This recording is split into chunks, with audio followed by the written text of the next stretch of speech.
Today I have another Thorn television, a fairly early one. I guess late 70s, early 80s. I think these somewhere around the 1980 era. This is a 9338. It's another Mitsubishi made set. Possibly the model number QR341. Bit hard to tell, Silverfish have been at that. Made in Japan. I get a feeling this may be another fairly flat chassised one, possibly a Q chassis or something, but I can see a focus control there, so maybe it's a later one. No, I think that's around that era. I believe this set is actually meant to run. I can't remember whether I've actually plugged it in to check. Guess we should do that.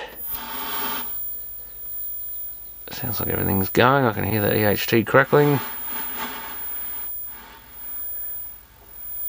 Turn the brightness up. Do we have a raster? Yep, very slow to come up, but it's a bit purple.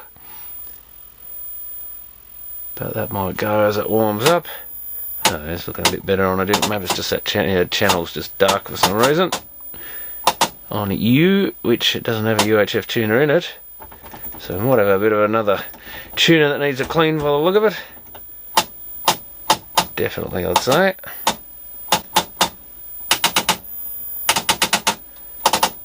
Yeah, it's going a bit funny on some of these channels. Focus is probably a little bit out on it. It's still a little purple. I guess I should really plug the pattern generator in and see what we get.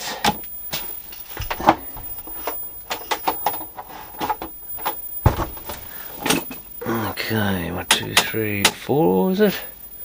Can't remember if it's 3 or 4 it comes out on. So it's got the old push-in fine tuning.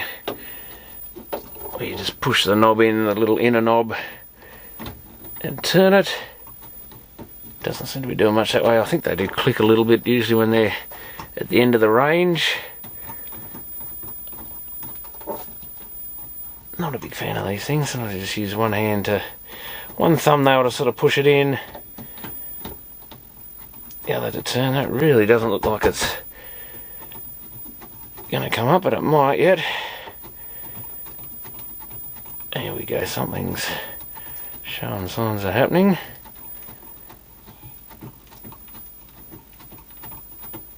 The tube seems to be getting a bit better as it warms up. Maybe it's channel 3.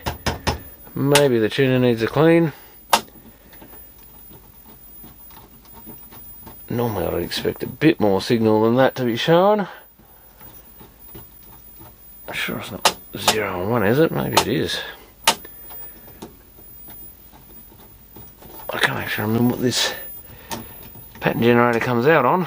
I know it's VHF low.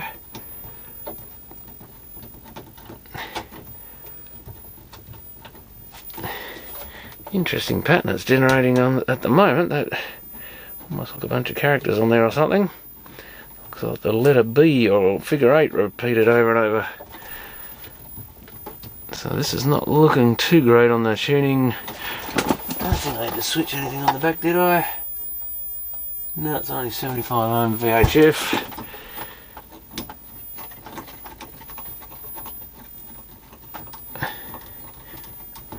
Something's happening, but we're still not getting a signal. I'm going to check the pattern generator. Should definitely be channel 4. Sometimes what I do is just pull that outer knob off so I can really give this thing a good turn.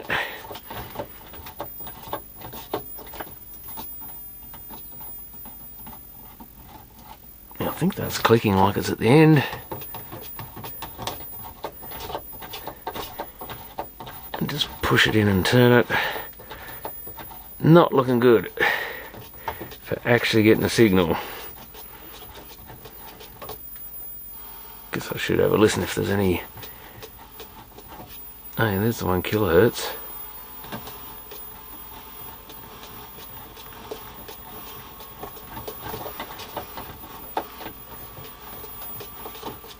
Sort of.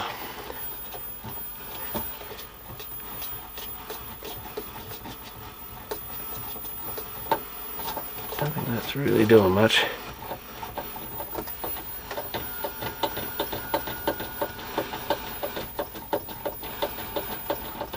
Be rare, very rare for one of these sets not to work, but if it's at least coming up with a raster like that. But given that this tuner's a bit dicky on a few channels, it could be something to do with that.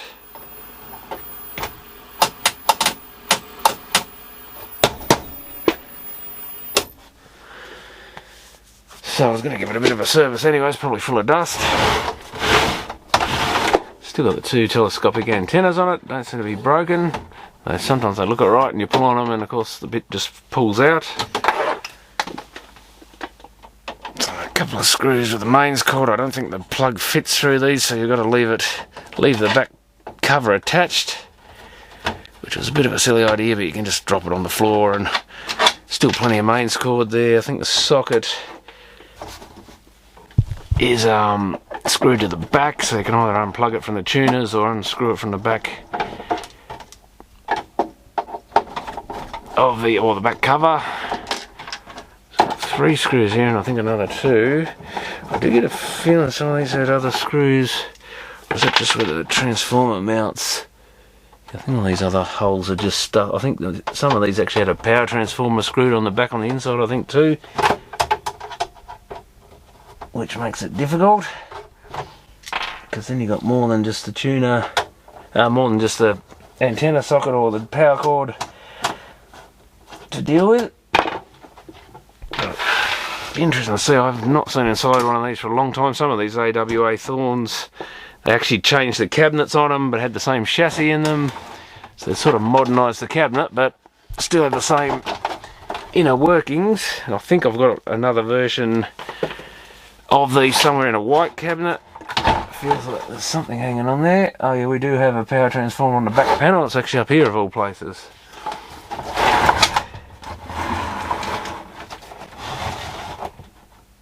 And yeah, that's what I remember them having, the white transformer. Maybe that QR is some indication that it is a Q chassis, but this is a bit different to that other one I pulled to bits in the wooden cabinet, so makes me wonder if that was a different chassis. Unfortunately, I don't know. I used to have a model chassis list of all the different model numbers and what chassis they contained. This has got the... what has it got? 2SC 1454 on a heatsink would have been horizontal output by the look of it. Then it's got a switching regulator or probably a series regulator. 2SC 1942 on the main board on a little heatsink. Oh, I see a bit of corrosion on that fuse. Yeah, where's the power cord out of the power point? Does look like it's got a tiny bit of corrosion. It's not as dusty as I was expecting it to be. So it looks like it's already got a cord there to go to a UHF tuner possibly. Certainly got a hole there for one. Yeah, I didn't think they put any of the cables in, but that's got one like the IF cable. Yeah, we've got, so transformer unplugs. Probably need to undo this little twist tie thing here. Get a bit more cable loose there, and there's one on the power cord as well. Just so we can get this back cover out of the way. You remember these ones now, you could just sort of work on with the back cover to one side, which was good enough.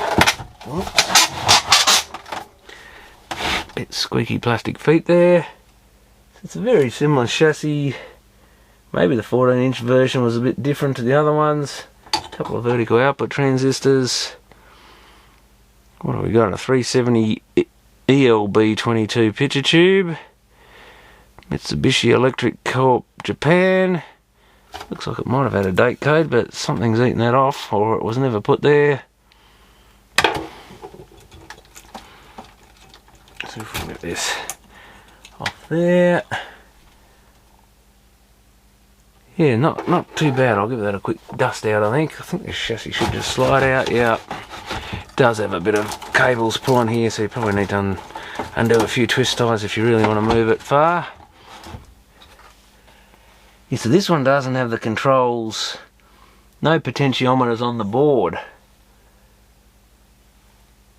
So that's interesting. So it is a bit different to that other one. Yeah, unfortunately I can't remember a lot of these chassis their type code.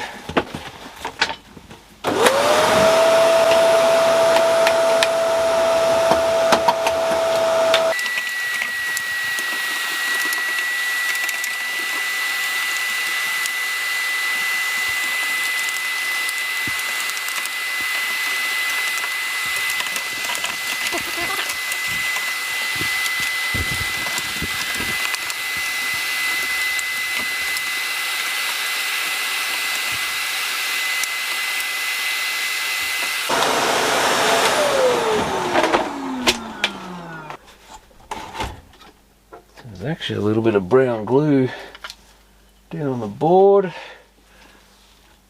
I just noticed near this was a HA1141. Corroded a bit on the couple of resistors here. And there's some more brown glue over on this wiring here. Don't think it's causing any trouble, but it is flaking off at least, so I might try and get rid of that. Yeah, a little bit more corrosion on another fuse. There's another fuse right next to the line output transformer here. Still a bit of dust and stuff on there I didn't get. And another fuse over here, 572, 400 milliamp. So I've got 1, 2. That'll be the main power fuse, I assume, near the degaussing coil where the power transformer comes in. So that's 3 fuses.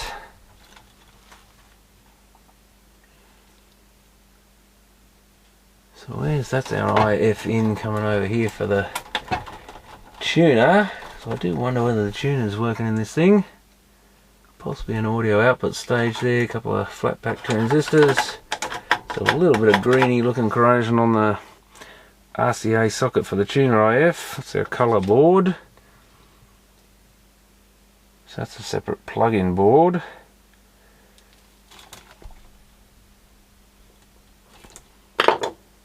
So all I can possibly do is take this tuner off, give that a clean. Knobs come off nice and easy, which is good, and probably about 4 screws. I think the pots are actually alright on this one, no scratchy volume or dodgy brightness control. Do I need to take that one out? Yeah, I do.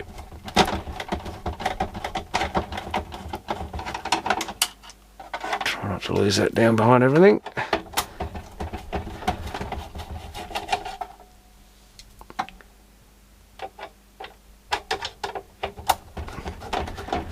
Give the contacts in this a clean.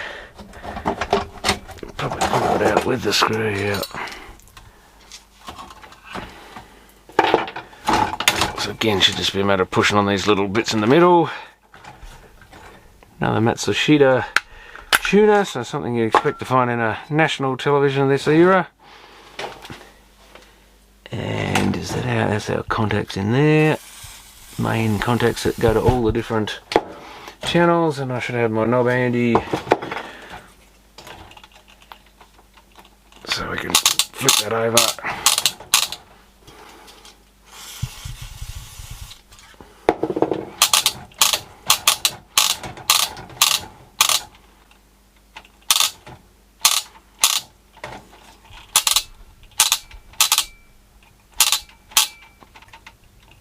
$55.11.8. I thought it might have had a date in there, but it doesn't, I don't think.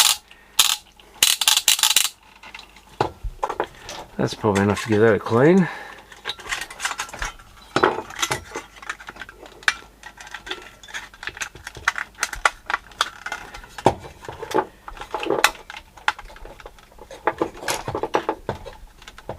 Ah, damn. A couple of these wires are just about getting jammed in there. Always got to be careful of that. And now it's coming out of that side again.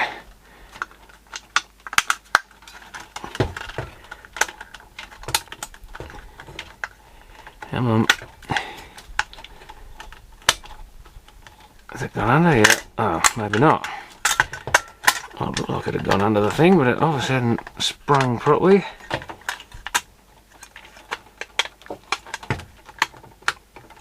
It can be a little fiddly at times.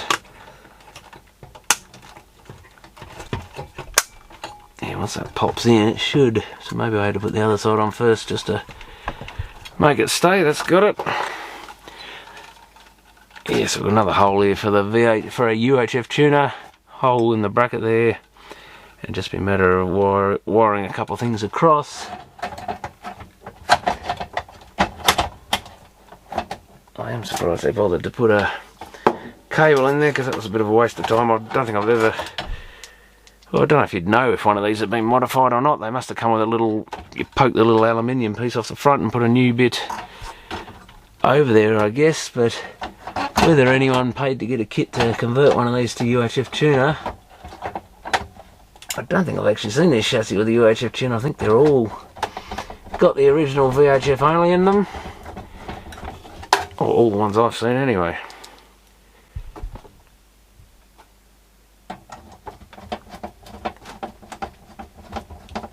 But yeah, these were getting pretty old by the time anyone cared about UHF much.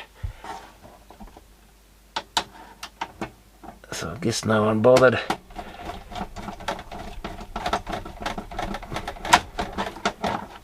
Given this came from the same old lady who had some TVs under her house, I'm surprised this hasn't just been upgraded.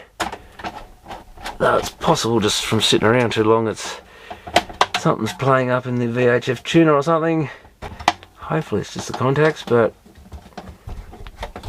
who knows. Soon find out, I guess. Going back on. I don't particularly like these sockets. Have I bent any pins on this? Something's a little bit out there maybe. So that pin doesn't take much to bend one out of position, so you should never force these on if they don't want to go on their own. But this socket's quite a wobbly one. Yeah, that was it. I think you just kind of need to press right in the middle there to get it to push on. Which is not much fun when there's all these pointy pins sticking out the back there. Let's just slide the chassis in again.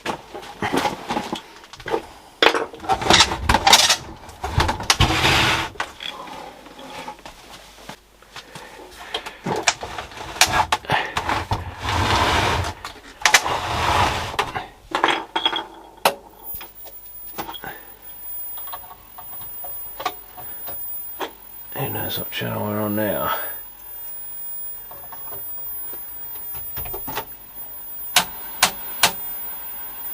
Back to channel 4.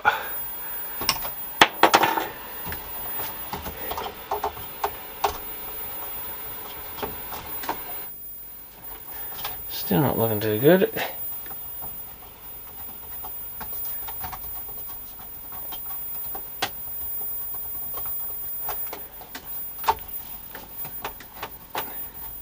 I should have checked, I guess. Well, I think the fine tuning's turning. But normally they don't have an awful lot of range end to end. I mean, it is only fine tuning, not much more than that.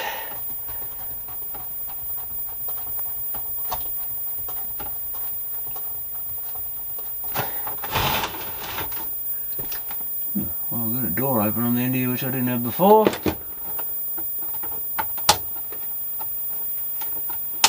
Automatic fine tuning's about all that's in there besides colour and brightness and stuff. I'll flick this to channel 3.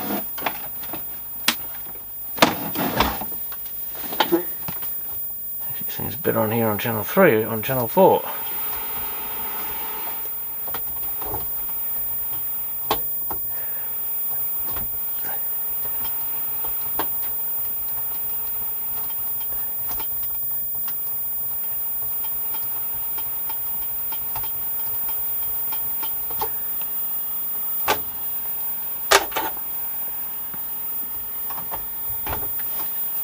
No.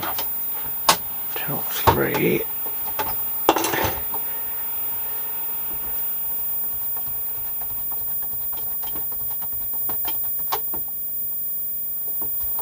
All quiet.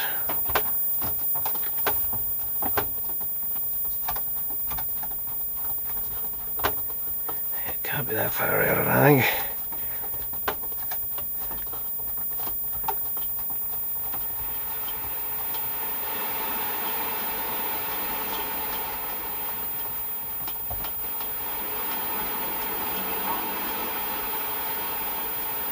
I like we picked up a bit of FM or something then.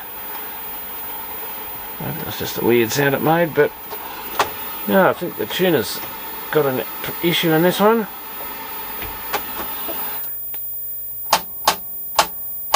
Certainly a bit of a weird pattern that's got on there, but that may just be the pattern generator, but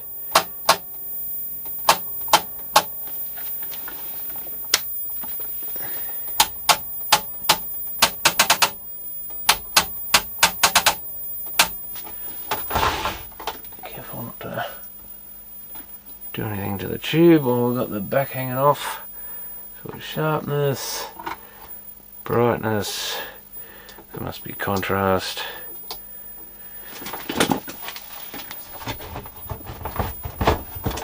Come on.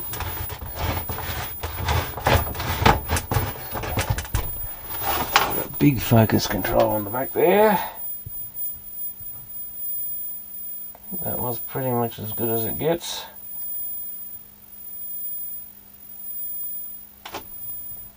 Ideally do it on a pattern generator. Yeah, that's the sharpest spot I think. And there's a bunch of potentiometers. These little white ones down the neck board there. That'd be a screen control on the top there I assume. Yeah, a bit brighter. And that should be some of our RGB stuff. We'll see if we can't get that a bit less purple. Probably need a bit of green somewhere. Oh, that's more blue. I'm taking that off a bit, it's actually, oh yeah, let's make it a little bit better. And that's the green in the middle. So that'll be the red at the top. Yep.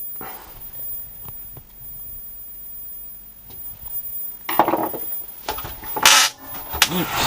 That's so nice, just has a bit better colour balance on it. But not much good if we haven't actually got a... Guess I should check the low lights. Yeah, maybe a little bit greener on there. It's not too bad. It's probably what that lower pot adjusted. Strange, I don't have one. Oh, there's one on the other side of the neck board, that's why there's only one there.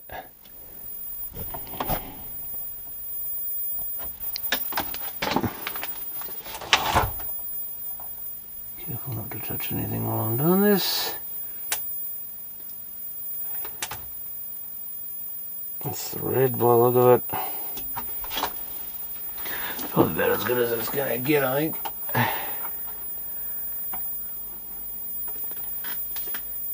think we've gone slightly purple again, maybe.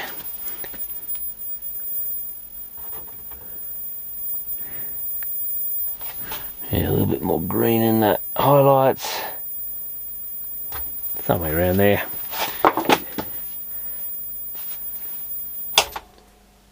So that's an interesting one. It's very rare to have any small signal faults in these sort of TVs. They're normally 100% reliable. So I guess by the fact we got snow, we've probably got a tuner voltage there. That could just be, I guess, noise in the IF or somewhere, but probably unlikely.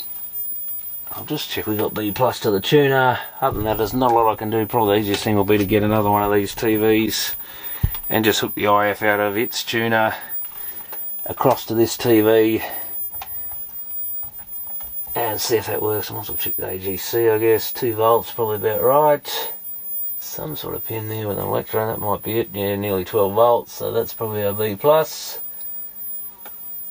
And then we just got the IF, RFN, UIF, UHF tuner. Yeah, not much else I can really test there. I guess I can, probably could have done it with the power on, but I won't risk it. Pull the IF out of the board from the tuner and see if it makes any difference. Assume we will get something different to a snowy picture. This isn't my chassis or anything. If I plug that back in, yeah, we get our snow back, so that's about normal.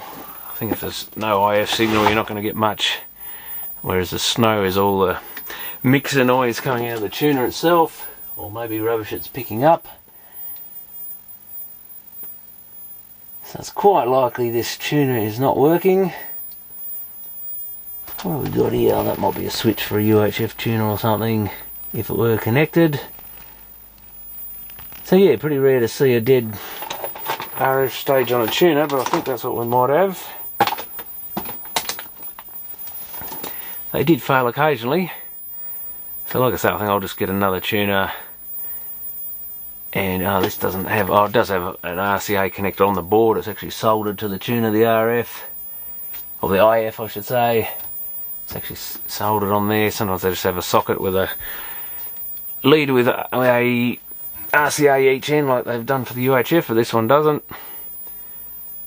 But I think that's about as far as I can go with this one for the moment, so I might just I think I've got one more similar set to this somewhere, so I might dig that out and we'll just get the lead off that tuner, get that set, make sure the tuner's working in that, and then I can just power that set up, pull its IF off its board, plug it into this one. Can always use an RCA extension lead or whatever, and we'll make sure the IF section's working in this, and then we'll know that the actual tuner's probably kaput. May well have the same sort in the other one, but I think the other one's also meant to work. It just needs a new power cord on it, so I'll see how we go. Okay, just looking at this little Thorn TV again. I thought it was actually faulty in the tuner, but then I realised that the connector wasn't in my pattern generator properly, so that's one of the problems with not having any old analog TV stations around anymore. If you've just got one source and something plays up on that, that's all it takes to make you think there's a fault. So I've got it now on channel 3 and it's picking that up. I did notice there's a little bit of a purity error there, so I might just have a quick look at that as well. And we do have audio there, so that's all working fine. But yeah, quite a bad purity error in the bottom there. It may just be because of me moving it around and stuff and having it in the garage piled up with lots of other junk. So I'll try degaussing it and it does get rid of it. I think I did move it a bit after I powered it up too, so it's possible there's something wrong with the degaussing, but I doubt it. These sets are normally, everything keeps going forever in these little sets. That's why I thought it was odd that I couldn't get a tuner picture, but it turns out it is working fine. Which is not surprising with these Mitsubishi chassis. They're really good little TVs. Rare to get much in the way of issues with these things. Brightness, oh that's sharpness, probably wants a bit less, yeah, more around there somewhere, and oh, you can really saturate the colour way over the top. That colour control could probably do with a squirt of contact cleaner. But yeah, that's all working fine as it turns out, and it looks like I've got pretty good geometry on it. A little bit out on some of the red dots there. Can't remember if I think I might have noticed that before. Not sure, I didn't get the pattern generator on it, so I probably didn't, but there is a little bit of convergence issues here. Nothing really to worry about on a little portable TV, but if you want to be a perfectionist, probably that red I think could definitely be shifted across and maybe up a little bit because it's out in the middle, and the blue's even out in the middle a little bit. But I don't think I'll worry about that at the moment. Maybe if I use this TV for something, which is kind of unlikely other than just a display piece or something. But anyway, thanks for watching.